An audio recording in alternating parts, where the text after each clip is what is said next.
Jason Pollock was born on January 28, 1912, in Cody, Wyoming. He was the youngest of 5 sons, and his parents died within a year of each other, and was adopted by his neighbors.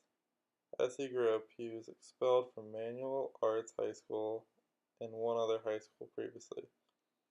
He then followed his brother to New York and studied under Thomas Hart Benton at the Art Student League. New York's rural life didn't leave much of an impression on him, but the use of paints and the new form of independence is what he took away from it. He was hired in 1938 until 1942 by the WPA. At the same time, Jackson was struggling with alcoholism and was going to therapy. His therapist would try and get Jackson to use art to express himself. Jackson signed a contract to paint a wall in July of 1943. The wall was 8 foot by 20 foot and was to go in Peggy Guggenheim's new house.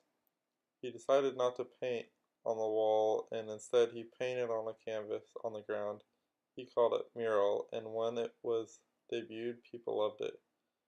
Famous art critic Clement Greenberg said, "I took one look at it, and I thought, now that's great art, and I knew Jackson was a great painter this country had produced."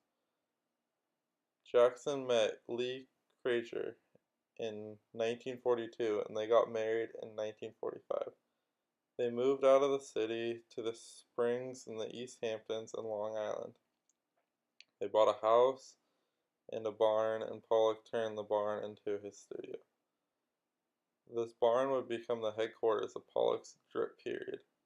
This would be the peak point in his art career that would define him. He ditched the brush and instead would fling, pour, drip, or splatter paint onto his canvas. He decided to shift to darker colors, and people were not happy about it. He tried selling some of these darker paintings, but none of them sold. Only one of his friends bought them for half the price. He then returned back to his more colorful artwork, and people were happy once again. He was not happy that he couldn't produce the artwork he wanted. This led to more of an internal frustration and caused him to become more of an alcoholic. Towards the end of his career, Jackson was not painting or doing any drip work.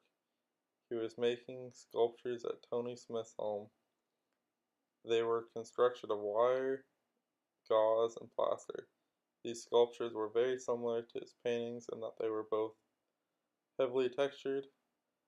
Pollock and his wife were not doing too well towards the end of his career because of his alcoholism and his affair with artist Ruth Kligman. His career came to a screeching halt on January 1st, 1956, when he passed away at 44 due to driving under the influence. Jackson relates to this idea of American identity because he revolutionized the art world. He was an abstract artist, but he was different in that he didn't work with shapes or paint a picture that looks like a dismantled picture. His work looks so simple at first glance and is so minimalistic, but as you look closer you can tell that this is not the case. There are layers to his work, and it's not just some unorganized mess like a children's drawing. He learned to express himself with art during therapy, and it comes out in his paintings. No drop of paint is an accident. There is a purpose to all of it. Jackson Pollock was an American artist who changed the art world and should be remembered forever.